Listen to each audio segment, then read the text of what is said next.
Hey, everybody. Welcome to our LinkedIn Live. Super excited to have you all here. We are talking all things sales today, how to build, manage, and maximize your landscape sales teams so that they're not just hitting goals, but crushing them, especially this spring. Now, if you're in the green industry, you know that sales isn't just about closing deals. It's about having the right team, the right motivation, and of course, holding them accountable without turning into a super micromanager. So that's what Jeffrey and I are diving into today. We've got 9 key topics lined up, everything from structuring your sales team to keeping them motivated, running killer sales meetings, tracking the right metrics, making sure your pipeline is full and moving along. So there's a lot to cover here. I want to get started right away. But first things first, quick housekeeping. This is designed to be interactive. So go ahead and drop your questions into the comments. I'll do my best to keep an eye on them. But there are over 230 people registered, which is kind of insane. So while we'd love to answer every single one live, we may not get to yours and we can follow up with you afterwards. But seriously, ask away. We want this to be valuable for you and your business too.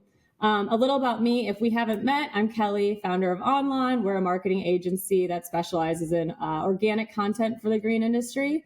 I've been partnering with Jeffrey on these live events because we just vibe when we talk, really. Every time we chat, we find that we uncover some really cool insights and figured why keep it to ourselves. So today I'll be teeing up the questions, but Jeffrey's going to do most of the talking. So, all right, enough from me. Jeffrey, let's get into it. Right, we're going to start with sales team and structure. But first, let's talk about why we picked this topic. Why is it important to you?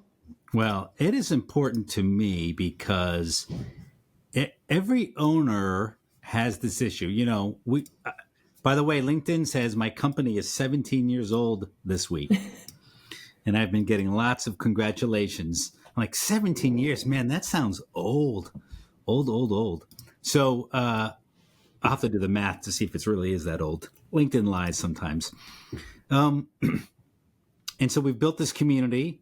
We've got, way over 125 companies in our peer group community. We do a lot of benchmarking, helping each other, supporting each other, sharing best practices.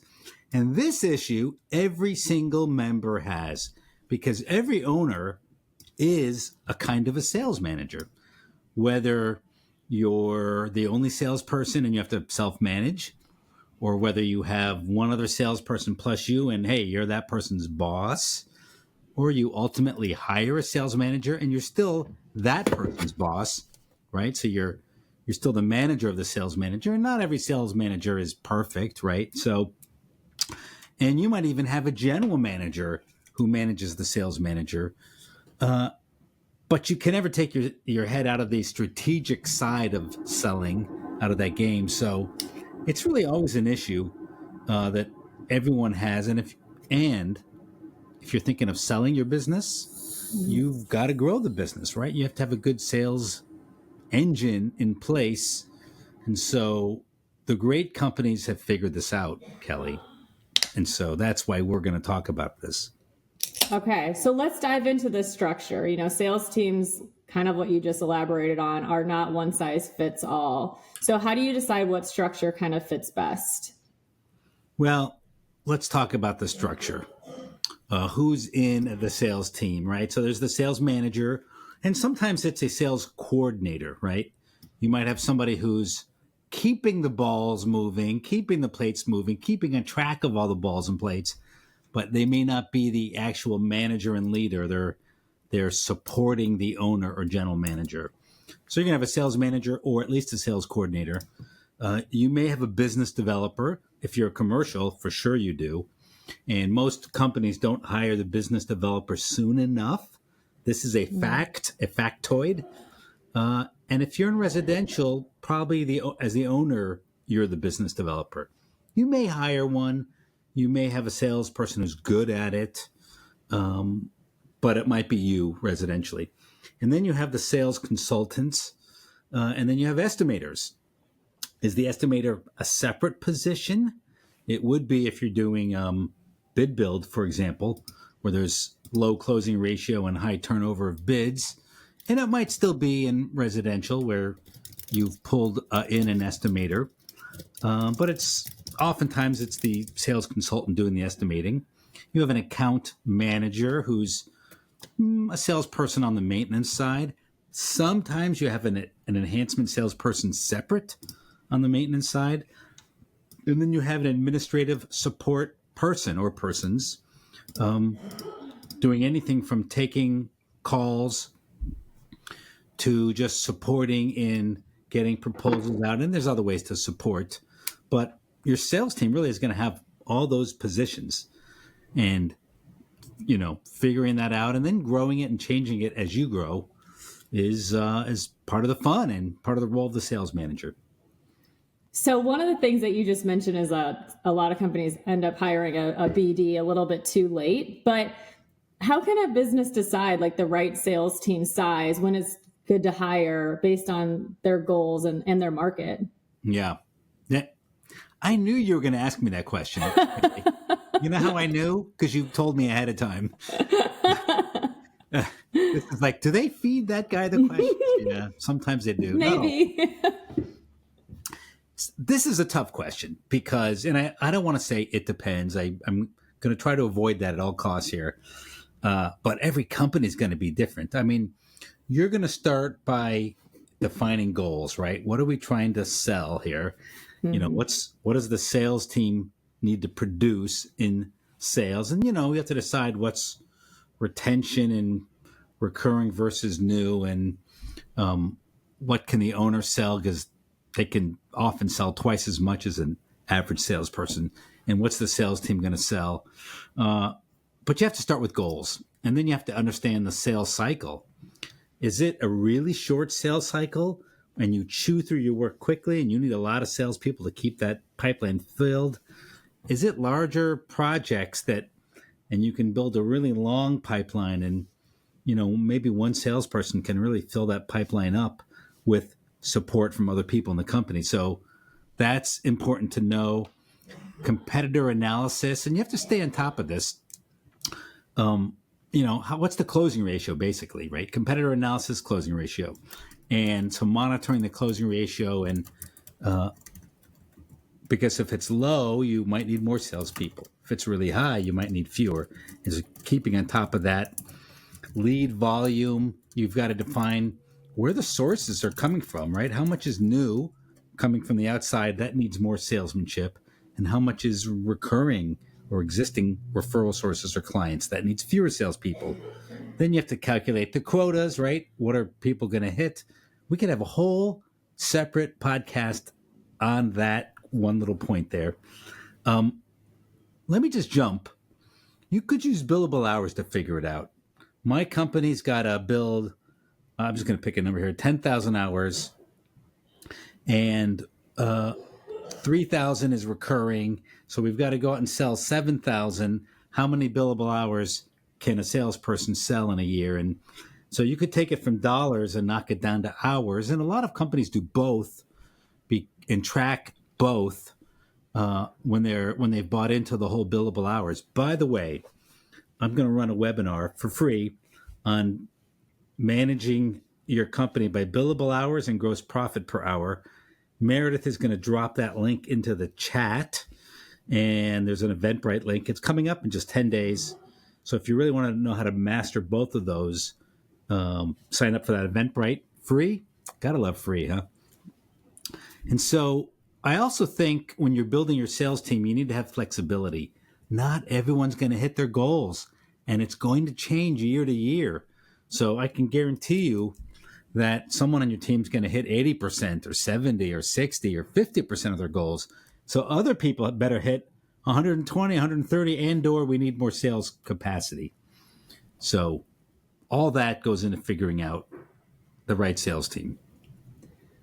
Okay. Awesome. So one of the things that I've heard from my clients a lot, and I'm skipping one here for you, Jeffrey, but is the debate on whether or not account managers, in the setup should be the ones responsible for actually selling, or if they're more in charge of client retention. Obviously, most of them get some level of enhancement sales that's required. But where do you see the right balance, or what has worked for your clients in your experience? So there's definitely exceptions here, but the account manager's job is to, they're client managers. So to make sure the client's being satisfied, to make sure their property is getting all the upgrades and needs, and that the client wants and that the property needs, and that the company wants to push. There's sort of three-legged stool there. And so I'm a big believer that the account manager is, paying their way by retaining the clients, but selling enhancements. And to sell enhancements, you have to stay in touch with your clients and properties. So really, it's both a lagging and leading indicator. So I'm a big fan of that. Some companies will actually have a separate enhancement salesperson, but that person gets brought in still by the account manager. So that's more of an exception. I think the account manager should sell referrals, right? Certainly in commercial and even in residential, try to bring in referrals, and then they could be selling those accounts. It's up to you how you actually want to handle that in your company, but I don't see a problem with them selling referrals. And then the question is, should they be selling brand new leads? That would take a bit of a discussion. That's a depends discussion. And then the question is, should they also be selling install? Well, I don't think that's going to work. Small installs and enhancements, but you can experiment with everything once. There's plenty of unicorns out there, and you might get it to work with one person, but no, I probably wouldn't recommend that. And so really the question is, should they even be selling new accounts? And that's, there's going to be a bit of depends, but certainly in commercial, I'd want them selling referrals if they could. Yeah. Man, that's such a loaded question. It's a hard one because I know you said you didn't want to say it depends, but it depends too on a lot of people's skill sets. Like some people may be able to sell a larger design build construction project and that's within their wheelhouse, whereas a lot of account managers, maybe that's not the case. So did you skip a question? Because I want to ask myself a question. I'll ask it to you. Let's talk about about how landscape businesses should structure their sales team for maximum efficiency. Yeah, we sort of covered that, but I'm just going to give a couple tips. By the way, there's a lot here. I'm probably going to hold a follow-up webinar. It might be later in the year where I can show you visuals, not just auditory answers, because I have a lot of details and data for you. So I'm just going to cover a couple points there. Salespeople's jobs are to sell. And the more you can focus them in to doing that course activity, skill, result you need, the better of a job they will do. So there's plenty that company owners put on the plate of the salesperson to do. Estimating, we already talked about project managing, right? Plant buying, setting up the plants if they're installing plants. Well, the list goes on and on. But all things being equal, the more you strip away of them doing that, the better they will be at just selling, and the happier they will be, and the easier it could be to recruit them. And I know this as a fact, proven out. So I'll leave people with that. You want a maximum efficiency, or I'm going to call it effectiveness of your sales team. Get your sales, remove as many obstacles as you can, technology-wise, right. Redundancy, sidebar activities that you can. Every company, no company starts off that way where it can be super siloed in its division of responsibilities. But as you grow, when you can silo your salespeople, they'll sell even more for you. I think you just hit it head on. It really, with the size of the company. When you're smaller, everybody's wearing a whole bunch of hats. And actually, we have a question here that Brian asked. Jade asked, what size company are you describing here? Seems like with that amount of overhead, with all these managers, it would be a much larger company. Which question? When we were talking about the account manager's responsibilities. Well, I'm not. You have to be a little more specific because we covered a lot, and so. Yeah, I think he's just asking Well, and maybe I'll just clarify is I think that with the account managers, like if you're a smaller company, they're going to have to do a lot more of these roles. They're going to probably have to do more of the estimating and things like that. Account managers. And for a Sure. salesperson.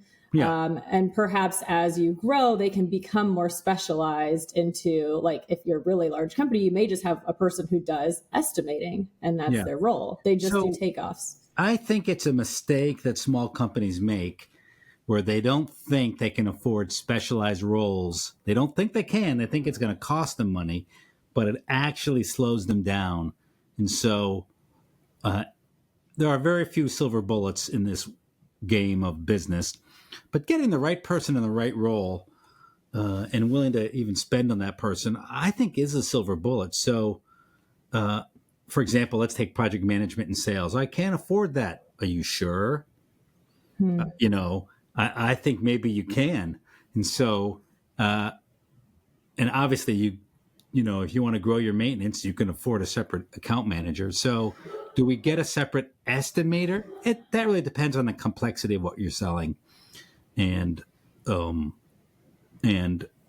few other items like that. But I think specialization is the key to growth ultimately. And so if you want to go faster, you start to figure that out faster. Yeah. So Jeffrey, Adam Jansen asked a question. Do landscape designers make good salespeople? Some companies structure their sales this way, but I'd be curious what your thoughts are. I mean, the blanket answer is no, they don't. Like a real designer who loves designing, no, they don't make a great salesperson. There are a lot of unicorns out there, and there are a lot of companies that have design build salespeople where they design and sell. And there's enough out there where we know it works, but super high design, the better they are at design, unless they're the owner, who tend to be unicorns, the less good they're going to be at selling. And so I think you have to make a decision when you're recruiting salespeople. Do you want to design salesperson or a sales designer? Right. And so if you need a salesperson, then they're a sales designer. And in fact, let's start outsourcing the design aspect so they can focus on sales. This is the last question I'm going to take as far as the structure and dynamic of your sales team. It's from Brian. It says, what number of salespeople is ideal for a sales manager to manage effectively? How many are too many? Oh, what a great question. I have a client in Michigan. He must have a team of 17. It's crazy. And that includes the whole staff. It is crazy. Now, great salespeople are independent, right? They want to work independently. And so that helps.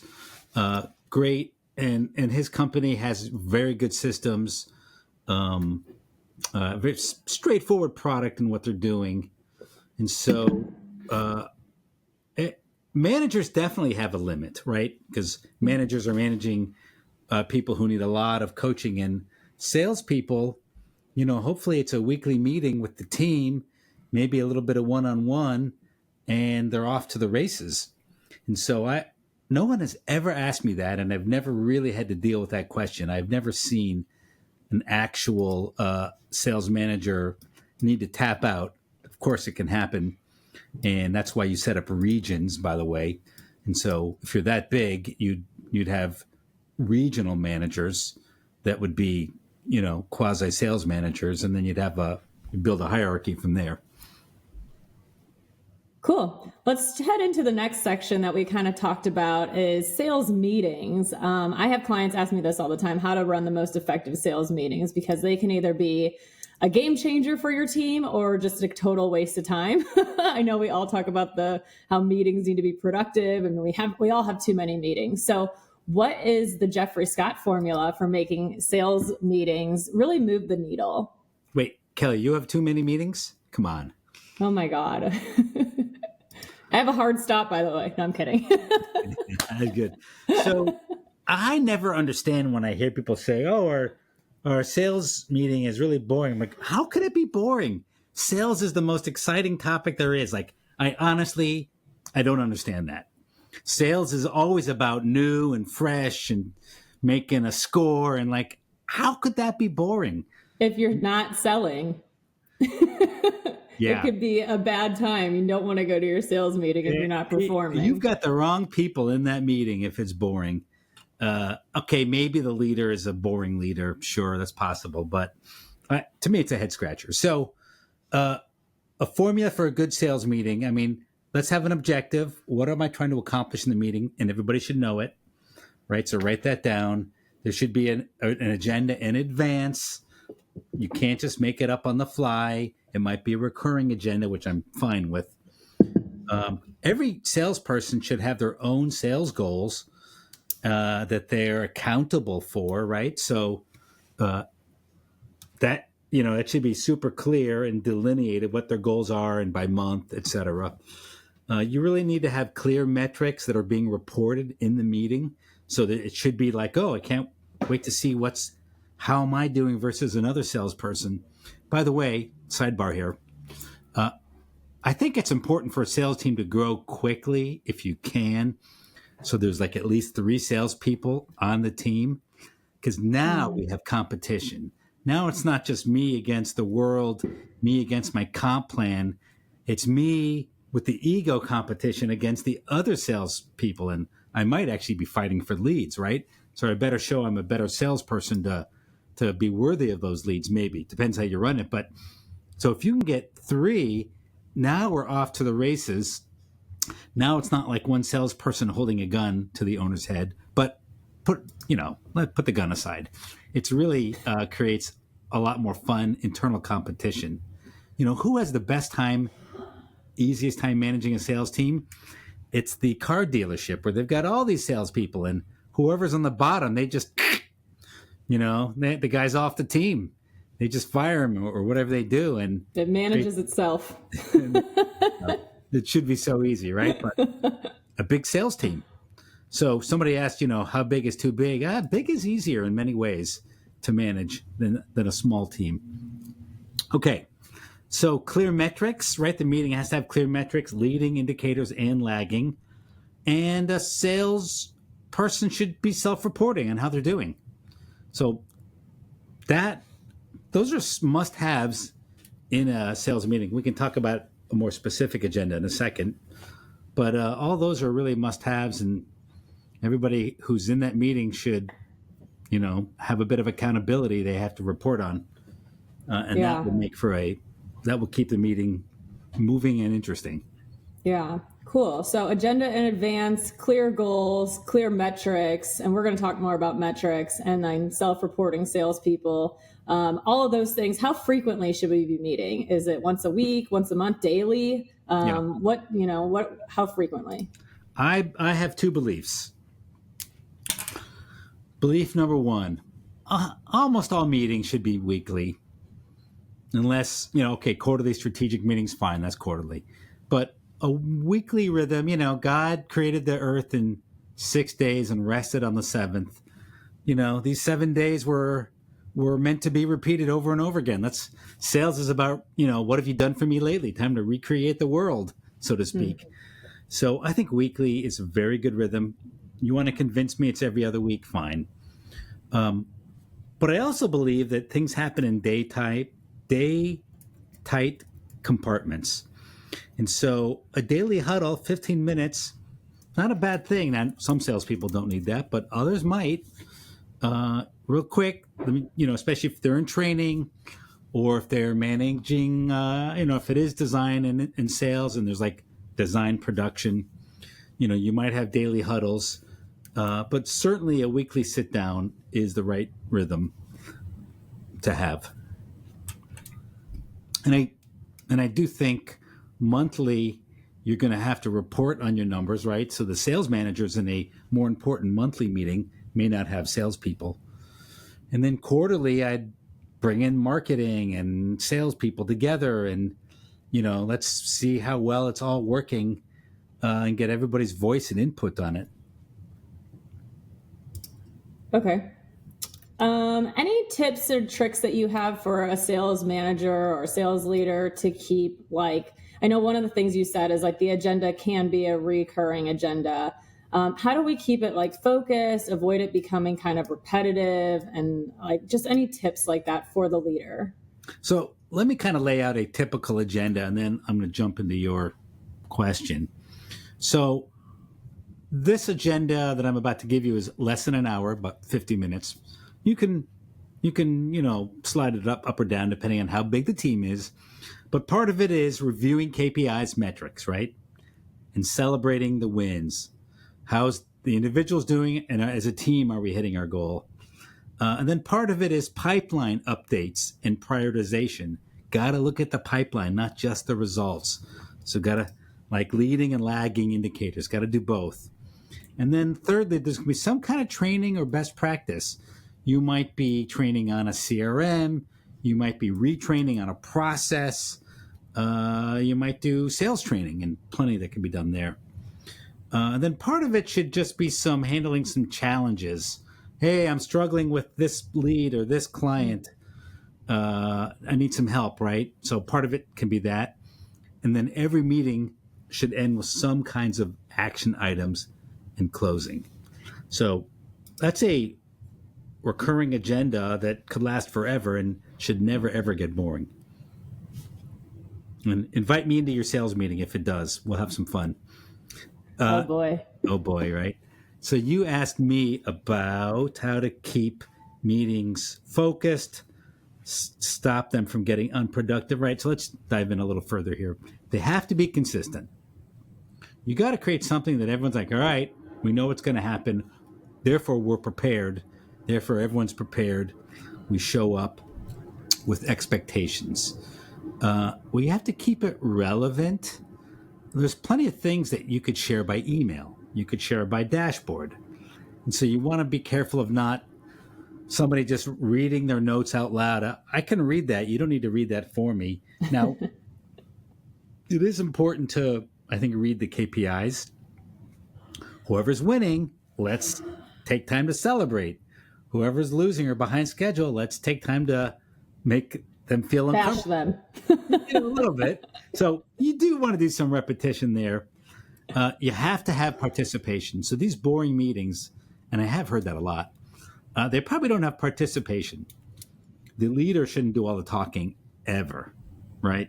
Set the stage, ask the questions, other people involved. Well, and I love how you said they need to be self-reporting salespeople. Like somebody isn't going to sit there and pull all your numbers and hand you a report and you show up and just read it. Like you got to pull those numbers. You either have to pull them or at the worst, you've done a variance analysis ahead of time and you're ready to talk about them. Either way, sure. You're coming prepared. But I would rather that they pull them themselves if it's simple enough. So participation, got to have that. The agenda, set with input. What do you guys need to cover next week and the week after, right? These days, it's easy to get input. I would say having the right people in the meetings. Sometimes you have people that shouldn't be selling.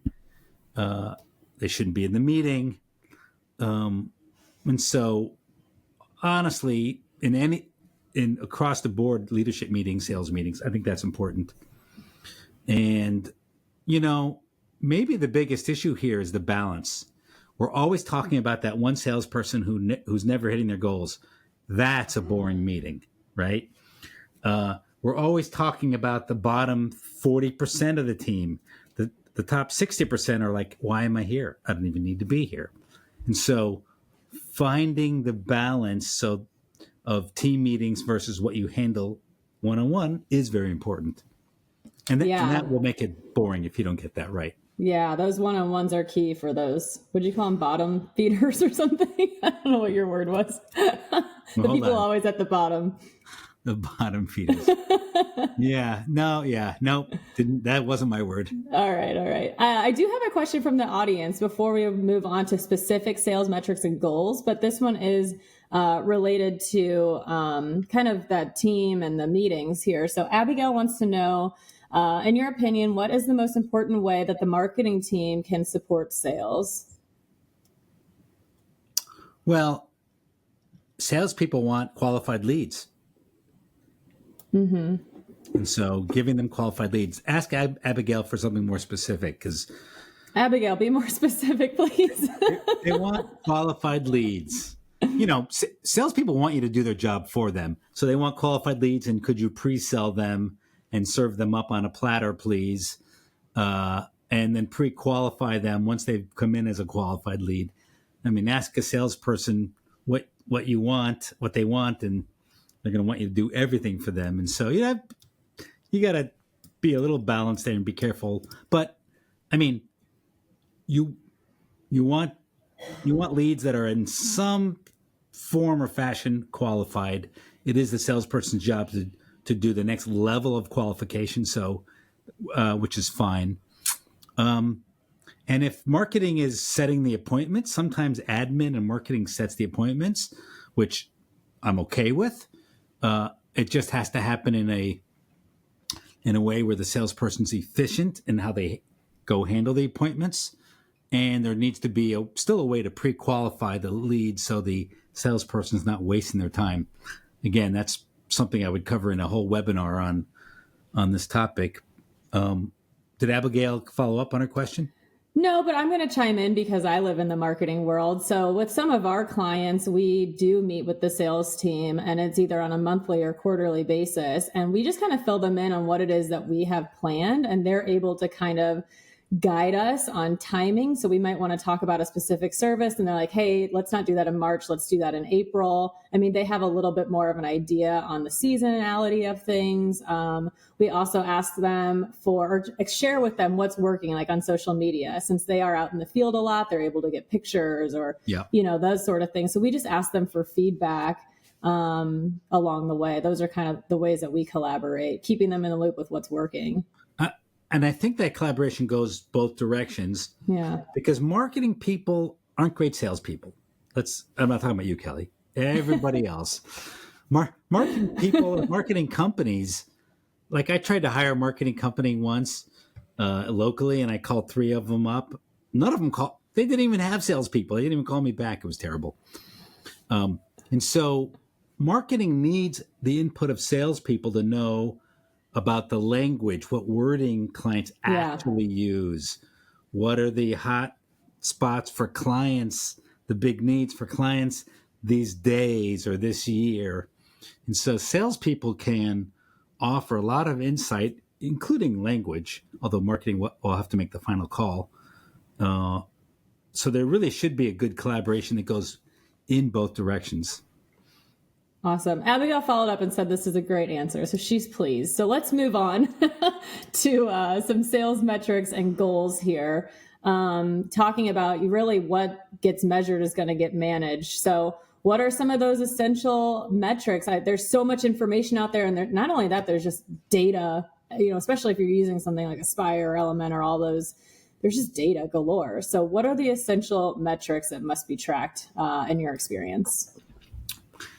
And this is something when we follow up with the webinar, I'll have visuals and things on this, but I'll just kind of run down the list here. So for sure, leads, right? Even if that's marketing's responsibility, but there's externally generated leads and internally generated. So the salespeople, and certainly if you're doing commercial, that they're generating all their own leads, and so for the most part. And so lead sources, right? What sources are generating which leads? Activities, right? So we've got the leads, and then we get the activities. These are all leading indicators. If I do the right activities, I will get the result. Any great sports coach knows we're going to focus on the plays and the process. The winning will happen. Mm-hmm. If you're watching football, you've watched some kind of amazing plays in the last few playoffs we've seen. It's like, oh my God, how do they do that? They practice that specific play over and over again. And so that's the activity, right? So there's drop-bys that salespeople do. There's appointments they make. Even sending out proposals is an activity. And there's going to be others if you're into business development and such. And so then you have a pipeline. All right. Once we get clients into the pipeline, we've got to measure that. What's the value in the pipeline? Do I have a diversity of projects in the pipeline? where are they in the pipeline, the deal stage, right? You're going to have 2 or 3 stages that you have to move a client through from beginning to closing the sale. And so you want to measure that. If you're design build, you might measure the number of closed designs, right? That's a great leading indicator. And as a pool company that I used to work in and manage, how many we would do design before we sold the pool project. How many designs that we have? We don't have that many designs this year versus previous years. I already knew it was going to be a tough year because I had very good leading indicators. And so number of designs. And then so these are all leading. And then you have lagging, the results. So you've got sales, right? Number of sales, the deal size. You've got closing ratios, and you can measure those in a few different ways. You might have margins as part of that. And I would also have the time to close. I don't think this metric is given anywhere near enough attention and credit. And yet we all know that clients buy from companies that return phone calls, right? They get back to them quickly. So that's a greatly underappreciated metric. And then we have all the upsales and service, right? There's change orders and upsales and forward selling the service unless it came in as maintenance. And then there's all kinds of other selling that could happen. And so and sometimes you want to break the sales into categories, which I didn't even get into. So the mix, like if you are a maintenance salesperson, you're going to measure new accounts. You're going to measure re-signs totally separately, has to be always separate. You're going to measure enhancements always separately. So they have at least 3 goals. And depending on the work of your company, whoever's listening, maintenance may have more than 3. Each, measured separately. So there's a lot in there that we could, at a later date, really dive into. But these are really the fundamentals or the basics. Yeah, I really like the time to close one. I think you're right. That's probably one that we don't spend a lot of time on, especially if it has to be manually calculated and your software isn't doing it for you. Like that just isn't probably happening at all. Yeah. But if you do have the software in place where you can figure out that number, it's really key. And then another thing that you mentioned was designs. And I mean, I don't know what your opinion is on this. I think I know what it is, but we always say like you should be charging for designs. Yeah. That should be a paid service. 1,000%. 1,000%. So, by the way, can you have 1,000%? I mean, I know you can have 100%. I'm not sure 1,000% even exists. Emphasis. Yeah, but I mean, with every rule, there's an exception, and so the exception there is if you're showing up to do a sketch and make the sale right then and there, obviously you're not going to charge. And that's exception is also valid with time to sale. So you don't need to measure time to sale if you've reorganized your sales process such that people are making them at twice as quickly as they used to, and it's a smaller sale basically, and you kind of go and make the sale. Then you're probably not measuring time to sale. You're measuring something else, a number of opportunities that week, and which ones got closed. And so the time to sale really is about sales that have a longer sales cycle. Right. Cool. So how can sales metrics be linked to your business goals for clarity and for motivation? God, it almost sounds like an obvious one, but I know it's not. So how can your sales metrics be linked to business goals? All right, let me break this down a little bit. So you got to start with the business goals. What are they? Right? You're going to increase revenue by a certain percentage. Are you trying to expand into a new market? Are you trying to boost the lifetime value of your clients, sell them more stuff? Are you trying to grow a specific service line? So whatever, got to start with the goals, right? And then you have to identify what metrics do we attach to those goals? And then you have to identify, all right, what behavior activities are we going to do to achieve those metrics? And then we're going to have to set some numbers, targets to those metrics, right? And so you really got to, it's all about working backwards. This may sound obvious, but I'm answering your question. Then you want to align the incentives to achieve those goals. Some incentives might be full-time and some might just be temporary.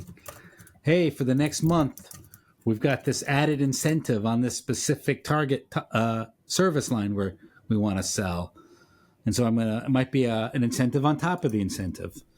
And then lastly, if you're talking about linking metrics to business goals, you then have to coach people and communicate how well they're doing towards hitting those goals.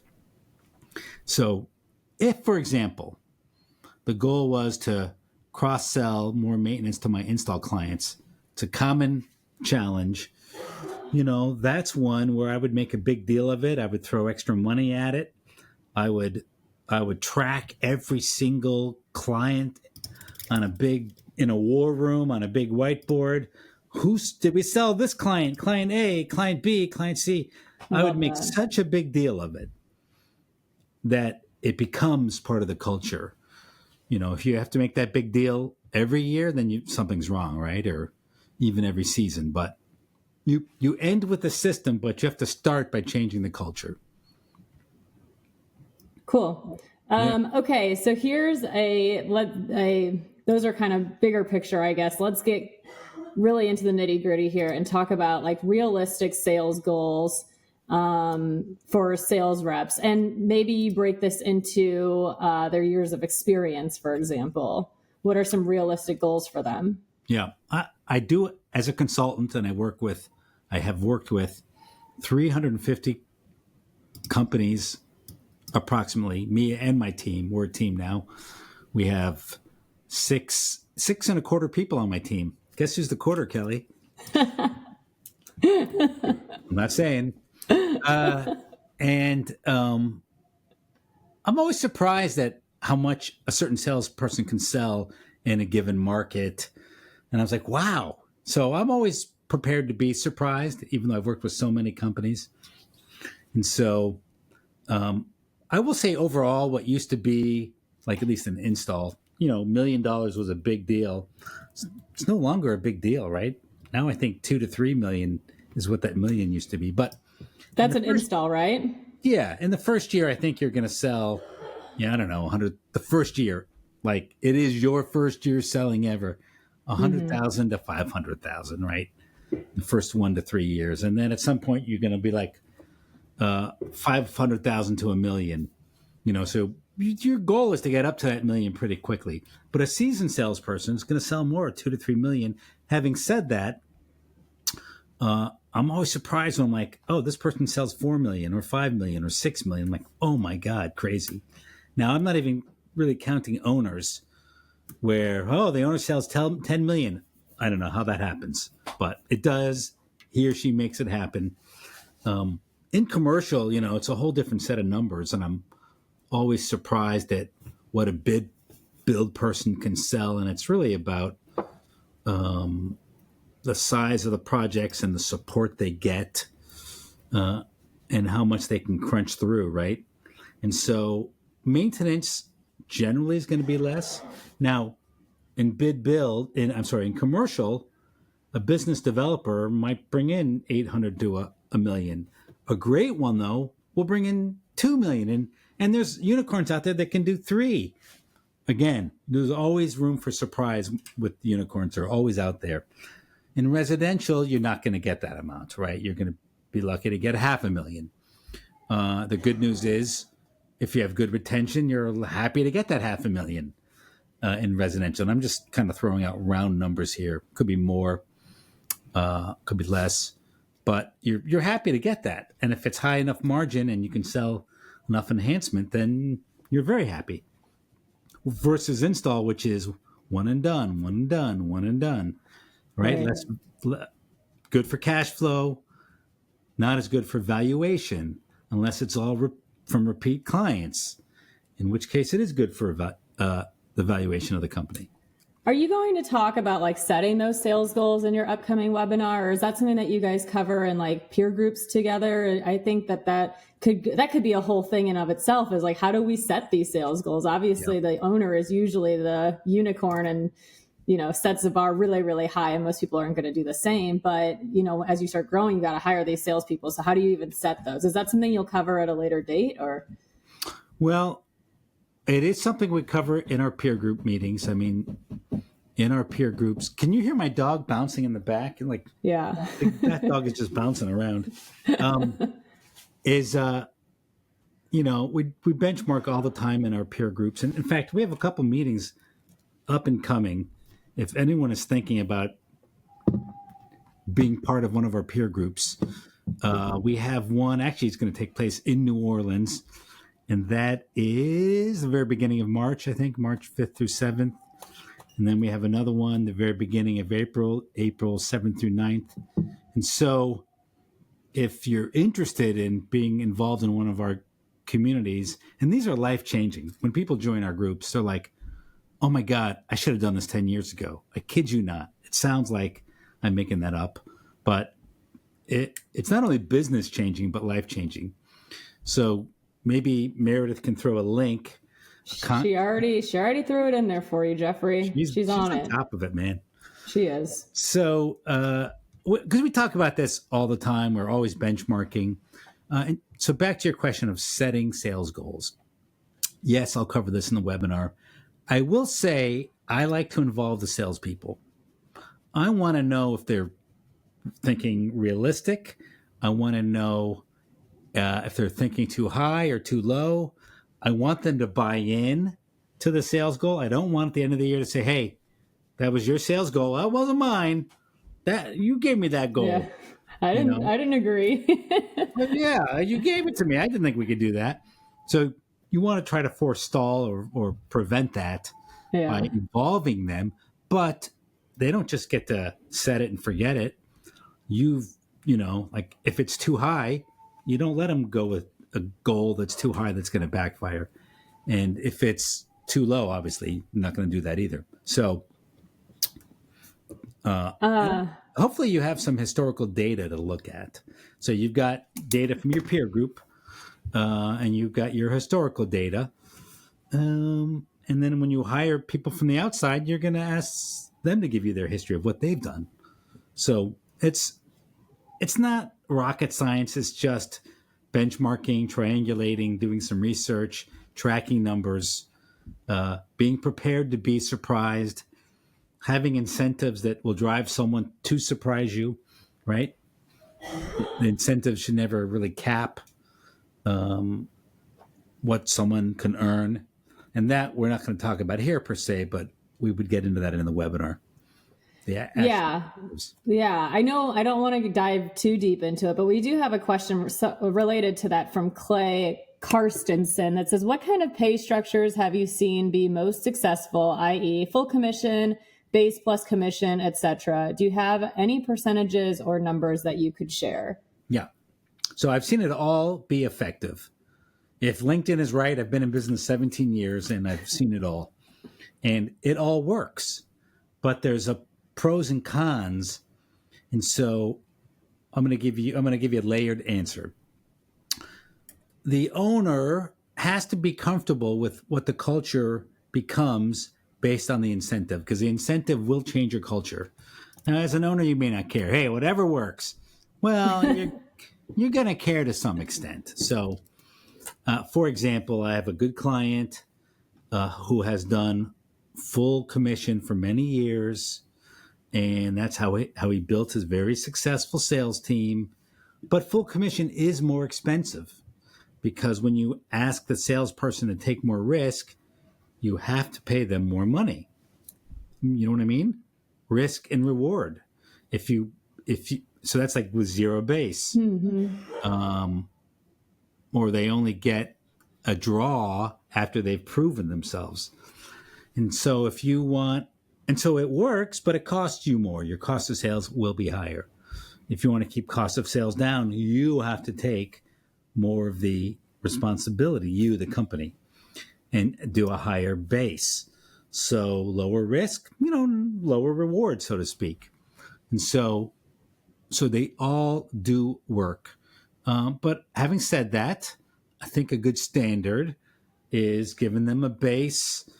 And even bases I've seen different. Some are really low, like there's no way you could pay any bills with that base. And others are, this is a base where you can pay your base bills at home, and it's going to it's going to keep you stable. And so and I've seen bases go up as salespeople prove themselves. So you're going to have a base, and then you're going to have a commission on top of that, and then some kind of bonuses for hitting extra high goals. That's sort of a common structure. Right. So base, commissions, and certain kinds of bonuses for hitting year-end goals or quarterly goals, or, to keep things interesting. Plus, I even like spiffs, mini games. As I even said before, hey, if you're going to try to change your culture on selling a certain item, maintenance or sound, you're gonna create a mini game out of that and throw spiffs so people will pay extra attention to this new thing you're trying to inculcate into your culture and into your product line. Is that a word? Yeah, you like that word? No, that's a good one. Okay, so Jeffrey, you've got, I don't know, 5-6 minutes here. If anybody... We have 4 minutes by my count, but keep going. I know. But if anybody has any questions, throw them into the chat right now, because we only got about halfway through, maybe even if that, which we totally expected. We might have to do part 2 of this. I know everybody is... We didn't get to motivating the sales team. We didn't get to performance management and accountability. We did not get to sales training, and I'm really prepared for that. Managing the sales pipeline, we didn't get to. Some sales strategies, technology. God, there's a lot we didn't get to here. The technology and tools, there was questions in the chat earlier. I mean, I think that could be a whole thing on its own. Let's talk about that briefly. So, you want to do that? Just briefly, CRM is a must, absolute must.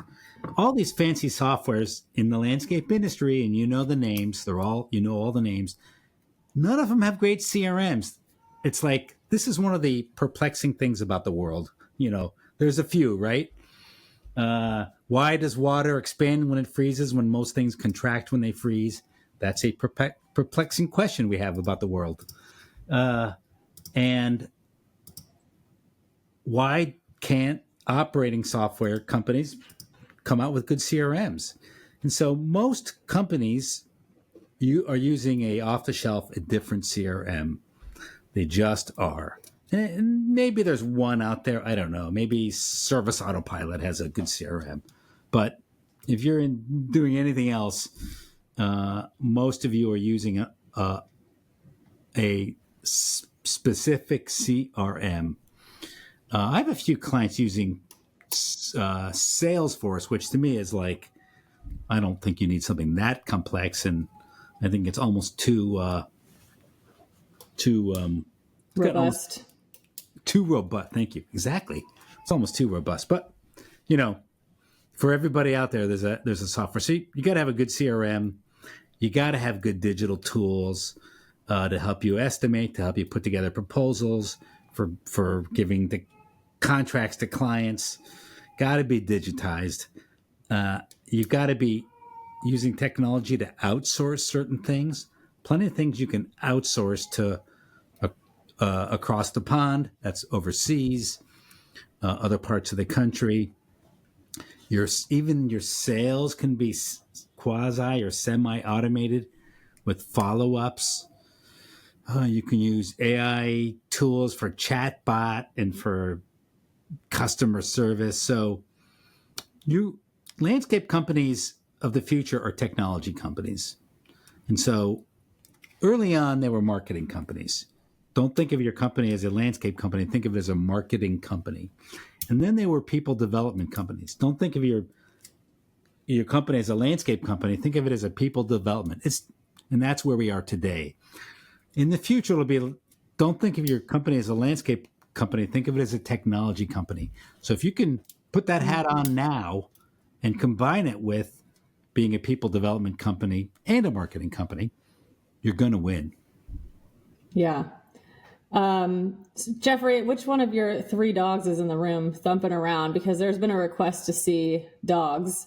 My room is such a mess. One of my dogs has found there's like stuff falling on the dog, and it's like now underneath. All right, we'll post a picture. Oh, and he went away. Oh, there you go. Am I here? You're back. Yeah, hold on a second. I can't see me, but all right, we're going to go see the dog. The dog making all the noise.